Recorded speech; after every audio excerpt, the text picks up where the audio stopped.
موت کب اور کیسے آتی ہے؟ کیا موت کا وقت پہلے سے طے شدہ ہے؟ کیا موت ایک حادثہ ہے یا مقدر؟ کیا موت کا اندازہ لگایا جا سکتا ہے؟ موت کی حقیقت کیا ہے؟ کیا موت سے بچنا ممکن ہے؟ موت کے بعد کیا ہوتا ہے؟ حضور اقدس صلی اللہ علیہ وآلہ وسلم نے فرمایا کہ جو شخص بسم اللہ الرحمن الرحیم السلام علیکم ورحمۃ اللہ۔ محترم ناظرین، اس دنیا میں بے شمار انسان ہیں، بے شمار ممالک، بستیاں، آبادیاں، اقوال و مذاہب ہیں، بلکہ ہر مذہب میں بہت سے فرقے اور جماعتیں ہیں۔ متبعین ضرور کسی نہ کسی چیز کے منکر ہوتے ہیں، کوئی جنت و دوزخ کا منکر ہے، کوئی تقدیر کا، کوئی مرنے کے بعد پھر اٹھنے کا، کوئی حساب و کتاب اور جزا و سزا کا، کوئی فرشتوں کا تو کوئی کلمہ گو ہونے کے باوجود انبیاء کرام اور اولیاء اعظام کی عظمت و خصائص، اختیارات اور کمالات کا منکر ہے،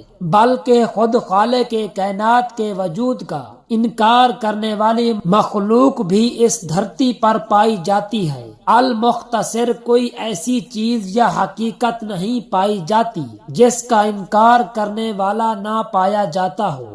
البتہ موت ایک ایسی حقیقت ہے کہ جس کا کوئی منکر نہیں۔ مومن، کافر، مشرک، مجوسی، یہودی، نصاری، مرتد، منافق، بد مذہب، گمراہ، دہریہ وغیرہ ہم جتنے بھی انسان ہیں، پھر چاہے وہ ان پڑھ، جاہل، عالم، منطقی یا فلسفی ہو، آج تک کسی نے بھی موت کا انکار نہیں کیا، بلکہ سب کے سب یک زبان ہو کر یہی کہتے ہیں کہ ایک دن ضرور مرنا ہے۔ موت ایک ایسی اٹل حقیقت ہے کہ جس کا نہ بھی انکار کیا گیا ہے، نہ کیا جا رہا ہے اور نہ ہی کبھی کیا جائے گا، بلکہ انکار کیا ہی نہیں جا سکتا، اور موت کا انکار کرنے والا نہ کبھی کوئی تھا، ہے اور نہ کبھی ہوگا۔ ہر جاندار مخلوق کی موت کا وقت مقرر ہے، نہ اس میں کوئی تقدیم ہوگی اور نہ تاخیر ہوگی، بلکہ وقت مقررہ پر ہی اس کی موت آئے گی۔ قرآن مجید میں ارشاد باری تعالی ہے،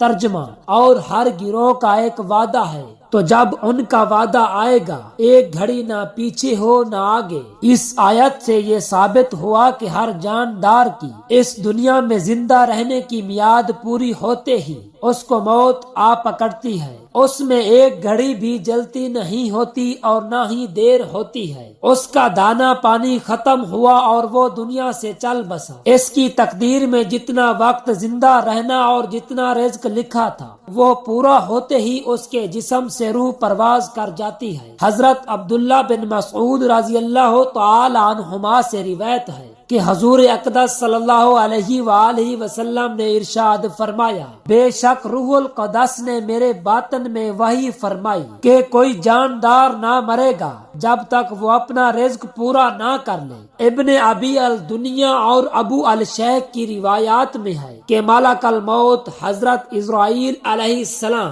دن میں 3 مرتبہ لوگوں کے چہروں کو دیکھتے ہیں۔ جس کی عمر پوری ہو جاتی اور اس کا رزق دنیا سے ختم ہو جاتا ہے، اس کی روح قبض فرماتے ہیں۔ جس کی موت جس مقام پر لکھی ہوگی، اسی مقام پر اس کی موت آئے گی، چاہے وہ اس مقام سے کتنے ہی دور فاصلے پر ہو۔ جب اس کی موت کا وقت آئے گا تو وہ کسی نہ کسی طرح اس مقام پر پہنچ جائے گا جس مقام پر اس کی موت لکھی ہوئی ہے۔ ایک مرتبہ حضرت ملک الموت علیہ السلام سیدنا حضرت سلیمان علیہ السلام کی بارگاہ میں آئے اور آپ کے ساتھیوں میں سے ایک شخص کو گھور کر دیکھنے لگے۔ جب حضرت ملک الموت علیہ السلام چلے گئے تو اس شخص نے حضرت سلیمان علیہ السلام سے دریافت کیا، یہ شخص کون تھے؟ آپ نے فرمایا کہ یہ ملک الموت حضرت اسرائیل علیہ السلام تھے۔ اس شخص نے عرض کی، سرکار، ایسا معلوم ہوتا ہے کہ یہ میری روح نکالنے کا ارادہ رکھتے تھے۔ آپ نے فرمایا، پھر تمہارا کیا ارادہ ہے؟ اس نے عرض کی کہ آپ ہواؤں کو حکم دیں کہ وہ مجھے سر زمین ہند پر پہنچا دیں۔ آپ نے حکم دیا تو ہواؤں نے اس شخص کو آن کی آن میں سر زمین ہند پہنچا دیا۔ پھر ملک الموت تشریف لائے۔ تو حضرت سلیمان علیہ السلام نے ان سے دریافت کیا کہ تم میرے ایک ساتھی کو گھور کر کیوں دیکھتے تھے؟ انہوں نے کہا کہ حضرت میں اس پر تعجب کر رہا تھا کہ مجھے حکم دیا گیا ہے کہ میں اس شخص کی روح ہند میں قبض کروں، اور یہ شخص آپ کے پاس بیٹھا ہوا ہے، ہند کیسے پہنچے گا؟ من درجہ بالا واقعہ سے پتہ چلا کہ آدمی اپنی موت کی جگہ ضرور پہنچ جاتا ہے، حالانکہ اسے معلوم نہیں ہوتا کہ میں اپنی موت کی جگہ جا رہا ہوں، بلکہ وہاں جانے کے لیے بے تاب و بے قرار ہو کر ہر حال میں وہاں پہنچتا ہے۔ جیسے کہ مذکورہ واقعہ میں یہ شخص سر زمین ہند میں جو ہی وقت مقرر پر پہنچا، اسی وقت اس کی روح قبض کر لی گئی۔ اپنی موت کی جگہ آدمی کو معلوم نہیں ہوتی۔ حضرت انس بن مالک رضی اللہ تعالی عنہ سے روایت ہے کہ رسول اکرم صلی اللہ علیہ وسلم نے صحابہ کرام رضوان اللہ تعالی علیہم اجمعین کو حکم دیا وہ چلے یہاں تک کہ یہ فلاں کافر کے مرنے کی جگہ ہے اور یہ فلاں کی۔ حضرت انس رضی اللہ تعالی عنہ فرماتے ہیں کہ جس کے لیے رسول اللہ صلی اللہ علیہ وسلم نے جہاں ہاتھ رکھ کر فرمایا تھا وہیں اس کی لاش گری، اس سے قطعاً تجاوز نہ کی۔ امیر المومنین حضرت سیدنا عمر فاروق اعظم رضی اللہ تعالی عنہ سے روایت ہے کہ قسم ہے اس کی جس نے حضور اقدس صلی اللہ علیہ وآلہ وسلم کو حق کے ساتھ بھیجا، جو حد رسول اللہ صلی اللہ علیہ وسلم نے ان کے لیے مقرر فرمائی تھی، کسی نے اس حد سے تجاوز نہ کیا۔ انسان موت سے کیوں ڈرتا ہے جب یہ حقیقت مسلم ہے کہ ایک نہ ایک دن ضرور مرنا ہے اور موت ٹالے سے ٹل نہیں سکتی، پھر بھی انسان موت سے کیوں ڈرتا ہے؟ اس کی کئی وجوہات ہیں۔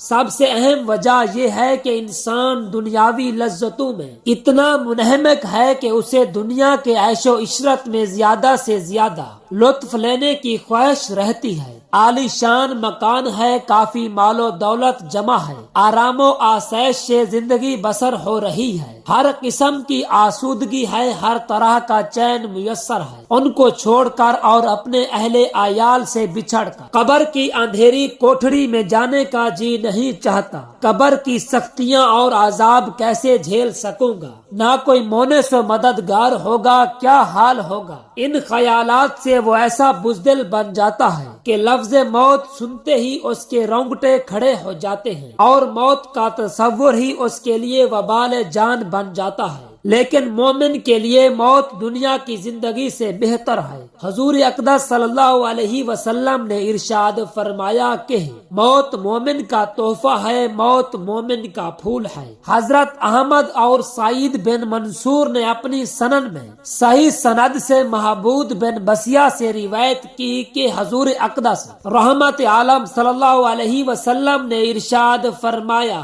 کہ دو چیزوں کو انسان برا سمجھتا ہے، موت کو برا سمجھتا ہے حالانکہ موت اس کے لیے فتنہ سے بہتر ہے، مال کی کمی کو برا سمجھتا ہے حالانکہ مال کی کمی سے قیامت میں حساب میں کمی ہوگی۔ حضرت زرع بن عبداللہ سے روایت ہے کہ حضور صلی اللہ علیہ وسلم نے ارشاد فرمایا کہ انسان اپنے لیے زندگی کو بہتر سمجھتا ہے حالانکہ موت اس کے لیے بہتر ہے۔ ابو نعیم نے حضرت عبداللہ بن عمر فاروق رضی اللہ تعالی عنہما سے روایت کی کہ حضور اقدس صلی اللہ علیہ وسلم نے حضرت ابو ذر غفاری رضی اللہ تعالی عنہ سے ارشاد فرمایا کہ اے ابو ذر، دنیا مومن کے لیے قید خانہ اور قبر امن کی جگہ ہے اور جنت اس کا ٹھکانہ ہے۔ اے ابو ذر، دنیا کافر کی جنت ہے اور قبر اس کا عذاب ہے اور جہنم اس کا ٹھکانہ ہے۔ انسان کو اپنی زندگی بہت ہی پیاری ہوتی ہے اور وہ اپنی زندگی کی بقا کے لیے ہر ممکن کوشش کرتا ہے، لیکن وہ اس حقیقت سے بے خبر ہے کہ جس زندگی کو میں بے حد پیار کرتا ہوں وہ زندگی ہر لمحہ کم ہوتی جاتی ہے، اور وہ موت جس سے میں بہت ہی گھبراتا ہوں وہ ہر لمحہ قریب ہوتی جاتی ہے۔ کبھی تو اس موت کے بظاہر کچھ بھی آثار نہیں ہوتے، وہ دفتن بھی آ جاتی ہے اور زندگی سے رشتہ منقطع کر کے اپنی آغوش میں لے لیتی ہے۔ حضرت عبداللہ بن عمر فاروق رضی اللہ تعالی عنہما سے روایت ہے کہ حضور اقدس صلی اللہ علیہ وسلم نے فرمایا، یعنی اے انسان، جب تو شام کرے تو صبح کا انتظار مت کر، اور جب تو صبح کرے تو شام کا انتظار مت کر۔ خلاصہ کلام یہ ہے کہ شام کے وقت یہ خیال نہ کرے کہ نیکی کا یہ کام صبح کر لوں گا، ہو سکتا ہے کہ صبح ہونے سے پہلے ہی موت آئے، اور صبح کے وقت یہ خیال نہ کرے کہ نیکی کا یہ کام شام کو کر لوں گا، کیا خبر شام تک زندہ رہے گا یا نہیں۔ لہٰذا ہر انسان کو چاہیے کہ اپنی موت کو ہر وقت یاد کرتا رہے